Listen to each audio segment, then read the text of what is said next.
Muzammil rights میں خوش آمدید۔ بسم اللہ الرحمن الرحیم۔ انسان کا جب وقت اچھا آتا ہے تو بہت سارے ایسے رشتے بھی پیدا ہو جاتے ہیں جو پہلے آپ کو قبر میں اتار چکے ہوتے ہیں۔ دعائیں کثرت سے کیا کرو، کیونکہ تمہیں نہیں معلوم کہ کئی مرتبہ تم گرنے والے تھے، مگر تمہاری دعاؤں نے تمہیں تھام لیا۔ نبی کریم صلی اللہ علیہ وآلہ وسلم کا فرمان ہے، جو شخص کسی تنگ دست کو مہلت دے یا اسے قرض معاف کر دے تو اللہ تعالیٰ اسے روز قیامت کی تکلیفوں سے نجات دے گا۔ زمانے کا شکوہ نہ کرو، بلکہ خود کو بدلو، کیونکہ پاؤں کو گندگی سے بچانے کا طریقہ جوتا پہننا ہے، نہ کہ سارے شہر میں قالین بچھانا۔ صبر نصیب میں تب لکھا جائے گا جب نصیب لکھنے والے پر یقین کرو گے۔ تمہارے لیے مشکل ہے مگر اس کے لیے نہیں، وہ تو کن کہتا ہے اور چیزیں ہو جاتی ہیں۔ تمہارا مان ہے نہ اللہ پر کہ وہ تمہاری سنے گا، دیکھنا وہ تمہارا مان ٹوٹنے سے پہلے ہی تمہارے لیے آسانیاں پیدا کر دے گا۔ اس کی رحمت سے نا امید نہ ہو اے بندہ مومن، اگر اس نے تیری بخشش نہ کرنی ہوتی تو تجھے مسلمان کے گھر پیدا ہی نہ کرتا۔ اگر تمہارے رزق میں سے دوسروں کی ضروریات پوری ہو رہی ہیں تو تم خوش قسمت ہو کہ تمہارا رب تمہارا رزق پاک کر رہا ہے۔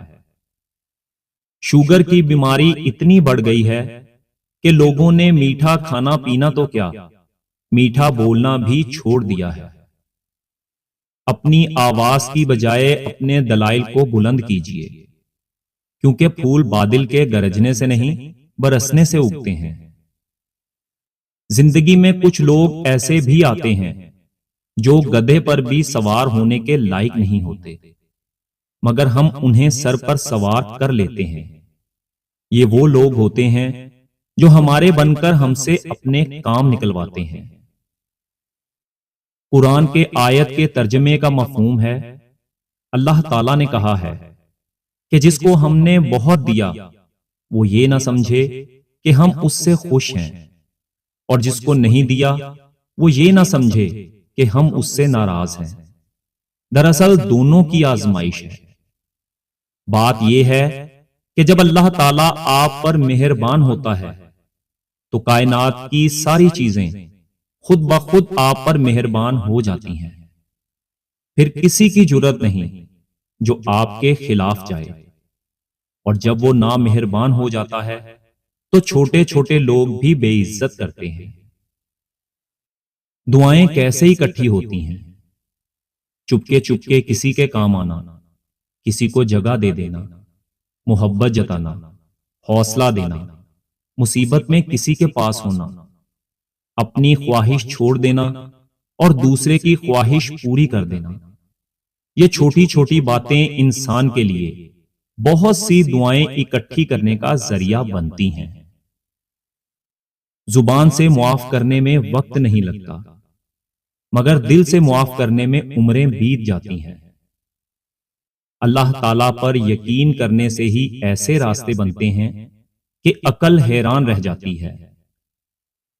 آدھی زندگی گزارتی ہم نے پڑھتے پڑھتے، اور سیکھا تو ایک دوسرے کو نیچا دکھانا۔ جو رشتے ہماری طاقت ہوتے ہیں اکثر وہی ہماری کمزوری بھی ہوتے ہیں۔ رشتہ خون کا ہو یا احساس کا، اس میں ضد نہیں آنی چاہیے، ورنہ ضد جیت جاتی ہے اور رشتہ ہار جاتا ہے۔ کبھی کبھی اللہ تعالیٰ ہمیں خود سے قریب کرنے کے لیے بھی کچھ بے قراریاں دے دیتے ہیں، کچھ خاص اداسیاں جنہیں اللہ تعالیٰ سے کہہ کر ہی سکون ملتا ہے۔ کتاب سے پڑھا ہوا سبق انسان بھول سکتا ہے، مگر جو سبق انسان کو مشکل حالات سکھاتے ہیں وہ زندگی بھر نہیں بھولتے۔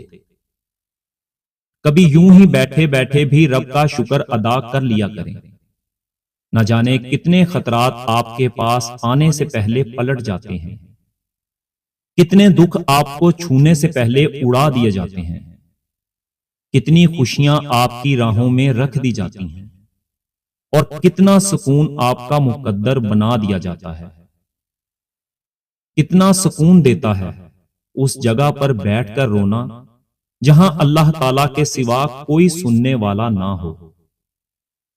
اللہ تعالیٰ ایسا مہربان ہے کہ بخشش طلب کرنے والوں کے سب گناہ بخش دیتا ہے، وہ تو گناہ کرنے کی وجہ بھی نہیں پوچھتا۔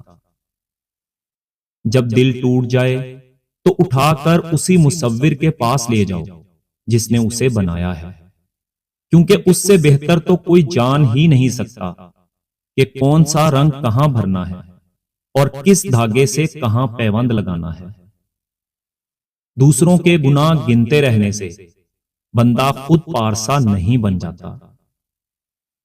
میں پوری زندگی صرف ایک رات سکون سے سویا ہوں۔ پوچھا گیا وہ کون سی رات تھی؟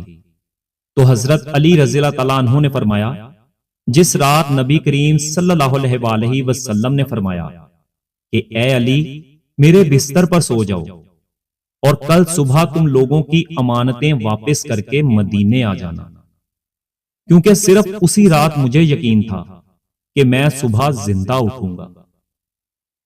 اللہ تعالی کی طرف اپنے اٹھتے ہوئے قدم کبھی اس بات سے مت روکیں کہ آپ ماضی میں کیا کر چکے ہیں۔ اللہ تعالیٰ بہت غفور الرحیم ہے، اس کو توبہ کا ایک خالص آنسو بہت پسند ہے۔ مجھے گرتے ہوئے پتوں نے سکھایا ہے کہ بوجھ بنو گے تو اپنے بھی گرا دیں گے۔ کچھ لوگ آپ کے وفادار نہیں ہوتے بلکہ آپ سے وابستہ اپنی ضروریات کے وفادار ہوتے ہیں۔ جیسے ہی ان کی ضروریات پوری ہوتی ہیں وفاداری بھی ختم ہو جاتی ہے۔ ایک شخص نے خوبصورت محل کی طرف دیکھتے ہوئے اپنے دوست سے پوچھا، جب ان لوگوں کی قسمت میں دولت کی تقسیم لکھی جا رہی تھی تو ہم کہاں تھے؟ دوست اس شخص کو پکڑ کر ہسپتال لے گیا اور مریضوں کی طرف اشارہ کرتے ہوئے پوچھا، جب ان لوگوں کی قسمت میں بیماریاں لکھی جا رہی تھیں تو ہم کہاں تھے؟ مشکل وقت میں ہمیشہ دعا کرتے رہا کریں، کیونکہ جہاں انسان کا حوصلہ ختم ہو جاتا ہے وہاں سے رحمت خداوندی شروع ہوتی ہے۔ میں نے وقت سے سیکھا ہے کہ ہر اس انسان کو آزاد کر دینا چاہیے جس کا آپ کی محبت میں دم گھٹ رہا ہو۔ آپ بہت قیمتی ہیں اور آپ کے جذبات سے بڑھ کر اس دنیا کی کوئی چیز معنی نہیں رکھتی۔ یا اللہ مجھے ان لوگوں کی حقیقتیں نہ دکھا کہ اس سے فقط میرا دل جلتا ہے۔ مجھے خاموشی سے میری لا علمی میں ان کے شر سے محفوظ فرما۔ ارشاد باری تعالیٰ ہے، اور حقیقت یہ ہے کہ ہم نے انسان کو پیدا کیا ہے اور اس کے دل میں جو خیالات آتے ہیں ان تک سے ہم خوب واقف ہیں، اور ہم اس کی شہرت سے بھی زیادہ اس کے قریب ہیں۔ پیسہ کہتا ہے مجھے حاصل کرو اور سب کو بھلا دو۔ وقت کہتا ہے میرے پیچھے چلو باقی سب کو چھوڑ دو۔ مستقبل کہتا ہے میرے لیے کوشش کرو باقی سب بھلا دو۔ اور اللہ تعالیٰ صرف اتنا کہتا ہے مجھے یاد کرو میں سب کچھ تیرے قدموں میں ڈال دوں گا۔ جب کبھی کسی ضرورت مند کی آواز تمہارے کانوں تک پہنچے تو اللہ تعالیٰ کا شکر ادا کیا کرو، کیونکہ اللہ نے اپنے بندے کی مدد کے لیے تمہیں پسند کیا، ورنہ وہ اکیلا ہی کافی ہے سب کے لیے۔ میری سانسوں کے مالک، میری نافرمانیوں کے بعد بھی رزق عطا کرنے والے رب، میرے گناہوں کی پردہ پوشی کرنے والے اللہ تعالیٰ، میرے کمزور جسم پر رحم فرما، مجھ پہ اپنے احسانات جاری رکھ اور میرے ہر کام میں اپنا کرم فرما۔ آمین ثم آمین۔